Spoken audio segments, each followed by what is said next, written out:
Bonjour tout le monde, mon nom est Gabriel Artontier, je suis courtier immobilier à Québec et aujourd'hui je vais vous aider à démystifier c'est quoi les avantages et les inconvénients de chaque petite région de la grande ville de Québec. On va parler de la Haute-Saint-Charles, de Charlebourg, de Beauport, de Sainte-Foy, Sillery-Cap-Rouge, les Rivières, la Cité-les-Moineaux et plus encore. Pour ceux qui avaient déjà vu mes autres vidéos, ceci est un concept un petit peu plus sérieux où on va parler vraiment plus d'immobilier. J'ai plusieurs concepts sur ma chaîne mais je veux vraiment y aller aussi du côté plus informatif. Donc ça va être la première d'une grande série de capsules informatives. Celle-là, j'ai décidé de commencer par justement démystifier la ville dans laquelle je travaille. Fait que, premièrement, ce qu'on va faire, c'est qu'on va commencer par les plus grandes zones. Fait qu'on va commencer par la Haute-Saint-Charles. La Haute-Saint-Charles qui est justement réputée pour avoir un prix normalement très abordable en immobilier. Pourquoi? Parce que c'est pas nécessairement central. La densité est un petit peu moins élevée que, par exemple, quand on parle de la Cité-les-Moineaux ou qu'on a des bâtiments collés. Pour les amateurs de plein air, c'est vraiment une belle région. Il y a beaucoup d'espaces verts. On est vraiment proche de beaucoup d'endroits où c'est qu'on peut aller marcher en nature et tout. Fait que pour les amateurs de plein air, c'est vraiment une belle zone. Surtout que l'immobilier est abordable, ça peut être vraiment une belle zone pour acheter une propriété. Les voies principales sont relativement éloignées aussi des quartiers. Fait qu'on n'entend pas nécessairement les voitures. Un autre point aussi bonus pour les avantages, c'est qu'il y a beaucoup de développement. C'est un endroit qui les terrains sont relativement abordables pour les développeurs. Puis la ville aussi est permissive au niveau du zonage. Dans les quartiers résidentiels, on va souvent voir des maisons, des jumelés, des duplex. Puis ça va être un endroit aussi qui va prendre de l'expansion dans les prochaines années. Comme des avantages, on parle premièrement de l'éloignement du centre-ville, ok? Fait qu'on n'a pas vraiment de proximité avec la ville. Faut prendre la voiture pour aller au travail, évidemment. Il n'y a pas beaucoup de jobs non plus dans le secteur. C'est pas l'endroit préféré du RTC, puis on n'a pas des lignes comme à Sainte-Foy, 800, 801, 804 qui passent à chaque 15 minutes. Fait que ça, faut faire attention avec ça si on habite dans ce secteur-là et qu'on n'a pas de voiture. Deuxièmement, on parle de Sainte-Foy, Sillery, Cap-Rouge. Souvent, les gens ils pensent que c'est trois régions différentes. Par contre, c'est regroupé dans un seul. Sainte-Foy, Sillery, Cap-Rouge, évidemment, qui sont trois zones séparées regroupées. Qu'est-ce qui est bon avec cela, c'est que, évidemment, la qualité des propriétés va être un petit peu mieux. C'est beaucoup plus réputé. C'est des gens qui sont un peu plus fortunés qui vont rester là. Je vais commencer par les avantages. Premièrement, il va y avoir la proximité des universités, des écoles, des cégeps. OK, il y a une panoplie auquel on peut aller. Il y a beaucoup de quartiers familiales, d'ailleurs, justement, pour les familles, parce qu'on est à proximité des écoles. Fait que les gens qui sont plus fortunés, nécessairement, ont plus de moyens de rester dans le secteur, être à proximité de tous les services. Parlant des services, évidemment, c'est un autre point aussi. On peut faire quasiment tout à la marche ou en autobus. Il y a beaucoup de transports en commun, fait que justement, on n'est pas dépendant à la voiture. On peut prendre les autobus. Le chemin Sainte-Foy, chemin 4 Bourgeois aussi, qui sont des axes majeurs, qui sont autant commercial, restauration, magasin que des logements aussi. Fait qu'on est vraiment à proximité de tout. Ça fait un bon mix. Aussi, vu que c'est relativement des quartiers plus fortunés, c'est des quartiers qui sont paisibles aussi, qui sont familiales, qui sont relativement tranquilles. Les propriétés valent relativement plus cher. Les terrains aussi valent plus cher parce que l'emplacement est relativement recherché dans ces secteurs-là. Fait que si vous aviez un terrain à acheter à Québec, je vous conseillerais probablement Sillery, Cap-Rouge, Sainte-Foy, puis peut-être même la Cité-les-Moineaux aussi. Ça, on va en parler un petit peu plus tard. Maintenant, au niveau des désavantages, on en a parlé aussi. L'immobilier est relativement plus cher, fait que le prix de l'immobilier est plus élevé. Deuxième désavantage, c'est sa circulation dense. Il y a beaucoup de trafic à Sainte-Foy, Sillery, Cap-Rouge. On est en ville. C'est un secteur qui est relativement tranquille. Fait que si jamais vous êtes sur le party ou vous voulez sortir dans les bars, ben à Sainte-Foy, Sillery, Cap-Rouge, il n'y en a pas vraiment. Il va falloir aller peut-être plus vers Limoilou, qu'on va en parler plus tard. On passe au NEC. Quartier des Rivières, c'est relativement central. L'avantage de ce quartier-là, on est à 15 minutes de Val-Bélair, on est à 15 minutes de Beauport, on est à relativement 10 minutes des ponts. On est central partout. Puis ça, c'est un net avantage. C'est pour ça que les Rivières connaissent une croissance relativement bonne durant les prochaines années aussi. Il y a beaucoup de développement. C'est vraiment un endroit qui va prendre beaucoup de valeur avec le temps. Pour les avantages des Rivières, c'est une communauté dynamique. Il y a des parcs, il y a des centres commerciaux, des événements locaux. Les Rivières ont une atmosphère chaleureux et convivial. Transport en commun aussi. Il y a un autre centre commercial qui s'appelle les Galeries de la Capitale qui est relativement central.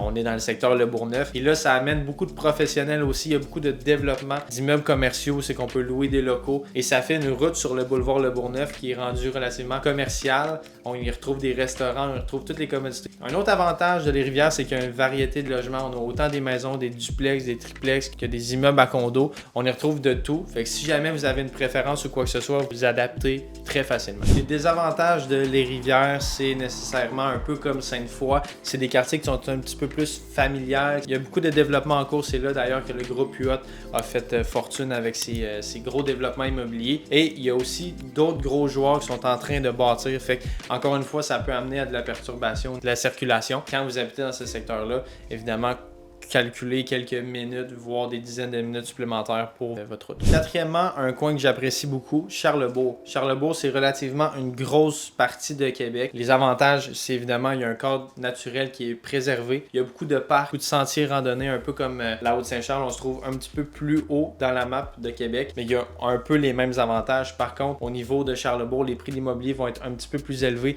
que la Haute-Saint-Charles parce qu'on est plus proche aussi du centre-ville de Québec. Un autre avantage, c'est la tranquillité et la sécurité. C'est vraiment un quartier qui est familial, qui est sécuritaire. Les prix sont standards à Québec. Je dirais pas qu'ils sont élevés, je dirais pas qu'ils sont bas. Par contre, il reste accessible à tous. L'un des désavantages principaux de Charlebourg, c'est son transport en commun. Les arrêts de bus sont relativement plus loin. On trouve du travail, mais pas autant qu'au centre-ville. Fait encore une fois, si jamais vous faites du télétravail, ça peut être une bonne option. Si vous prenez la voiture, il y a beaucoup de congestion aussi. Maintenant, on va parler de Beauport. Beauport, au niveau des prix de l'immobilier, est un petit peu plus bas que Charlebourg. Beauport, on est un petit peu plus loin de la ville. On est quand même proche du centre-ville. Par contre, si jamais on veut aller à l'autre bout de Sainte-Foy, c'est quelque chose. Je veux dire, on peut, dans les heures de pointe, c'est très long qu'on va à Sainte-Foy. Fait qu'on pogne beaucoup de trafic, mais on n'est pas nécessairement central dans Québec. Fait que c'est pour ça que le prix est un petit peu plus bas. Si vous achetez une propriété, le prix peut varier relativement si vous êtes en bas ou en haut de Beauport. On est en bord de mer, fait qu'on est sur le bord du fleuve Saint-Laurent. Il y a beaucoup aussi d'activités de plein air comme du vélo, des randonnées.